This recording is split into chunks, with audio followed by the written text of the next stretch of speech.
Combining spells in D&D can lead to some pretty game-breaking effects.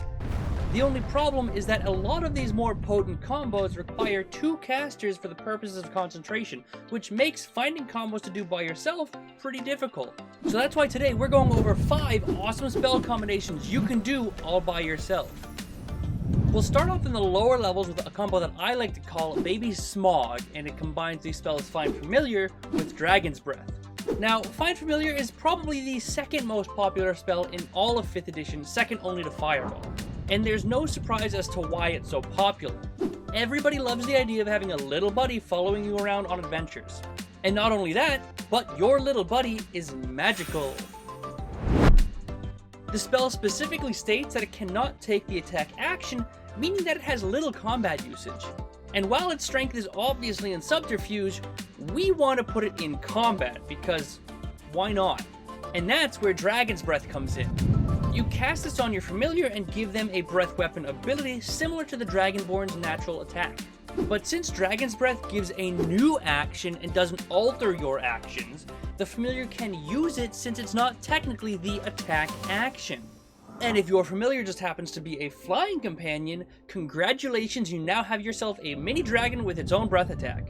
Just imagine the surprise when your little owl friend swoops down upon your enemies and bellows at a 15-foot cone of raging fire. So if you ever needed a little bit of extra damage or utility, be sure to pull out Baby Smaug, and I guarantee you it will not disappoint. The next combo for today I call the Grasping Depth, and it combines 2 of my favorite spells, Maelstrom and Plant Growth. Maelstrom creates a 30-foot radius swirling whirlpool of water within 120 feet of the caster that causes difficult terrain and deals damage. Creatures caught within take that damage, and if they fail a save, they get pulled towards the center just like a whirlpool would. Since it creates difficult terrain, if you cast this on a creature with them in the exact center, there is no possible way they can escape the pool without either dashing or without a teleportation ability. But what if we make it impossible to escape? Plant Growth creates a 100-foot radius of overgrowth of plants that slows creatures within. Specifically, it reduces their movement speed to a quarter of their total amount. Meaning that if a creature has 40 feet of movement speed, they now have 10. This means that even dashing, they can only move 20 feet. And that's not considering Maelstrom. If we put these 2 spells together, it gets a little crazy. The speed reduction can stack on top of each other, and a creature with 40-foot movement speed now has it reduced all the way to 5. Considering that, they would have to use 6 entire turns of dashing and succeeding on 6 individual strength saves to get out of this nightmare. And let's not forget, this combo can affect a large amount of targets, instantly increasing its effectiveness. So while your enemies are panicking trying to get out of the depths, you can just have 6 rounds of peppering them with spells and arrows, making it very highly unlikely that they'll make it out of there alive. So if you ever need to control a massive area, remember that the Grasping Depths has you covered. Or the area covered. It covers the area. Moving on to the third combo, we have something I like to call Chill Out, which combines the spells Watery Sphere with another one of my favorite spells, Freezing Sphere. Now, this spell is heavily reliant on your DM making a ruling, so make sure that you chat with them before you decide to pull this out and commit to them. Watery Sphere is a 4th level spell that creates a 5-foot radius watery sphere that traps enemies within. Enemies caught within do get a free strength save at the end of each of their turns to attempt to escape. Freezing Sphere, on the other hand, is a 6th level spell that creates a sphere of ice that deals 10d6 damage in a 60-foot radius sphere. The best part about this spell is that if it strikes water, it freezes that water up to a depth of 6 inches. And at this point, you probably know where I'm going. The spells interacting with one another seems pretty obvious to me based upon how they're written, but since there's no official ruling of freezing an enemy, some DMs may have different interpretations or rulings. But one thing all DMs will agree upon is that you should like and subscribe. Trust me. Anyways, a creature frozen from Freezing Sphere must use their action to attempt to break out of it.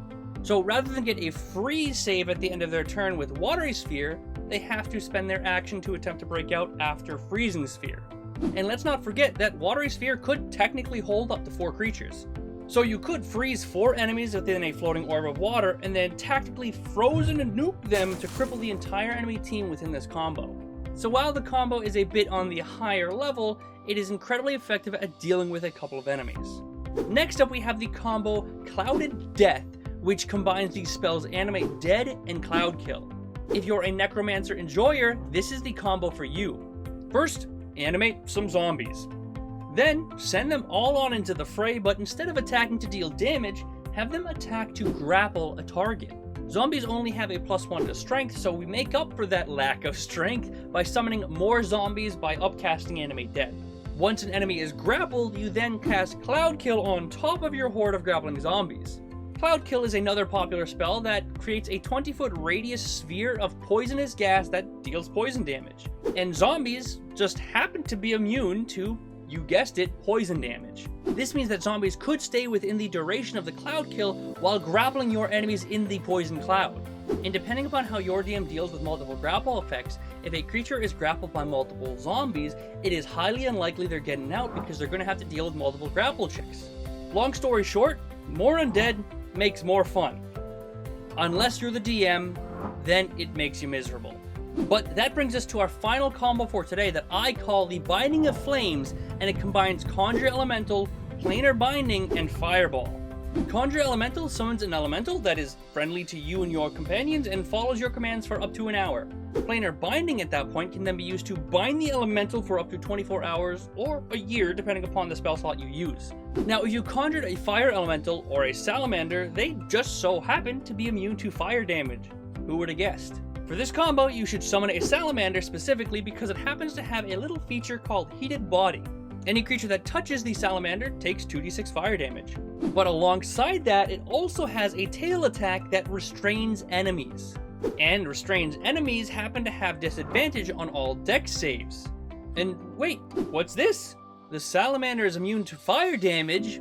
Your salamander makes a tail attack against an enemy, restraining them and dealing damage with that attack and its heated body, and then you simply fireball on top of them. If you pull this combo off correctly, you deal 8d6 damage from the fireball, 4d6 plus 4 damage from the tail attack, and 2d6 damage from the heated body effect. And that, my friends, is how you make a bananas combo. But that does it for 5 solo combos. If you want to see more combos, you can check out this playlist over here. I think I have something like 60 unique combos I've made so far, so if this is your kind of stuff that you like to watch, you'll probably like this playlist. But before we finish, I want to give a huge thank you to our YouTube members and patrons. All of these names behind me somewhere support me in creating content that we all get to enjoy, so if you see any of the names in the comment section below, be sure to give them a thumbs up. Also, if you have any suggestions, leave a comment below and let me know. I read every comment, almost always reply, and who knows, I might even feature your comment in the next video. Thank you very much for watching, I hope you enjoyed, and I'll see you on Friday.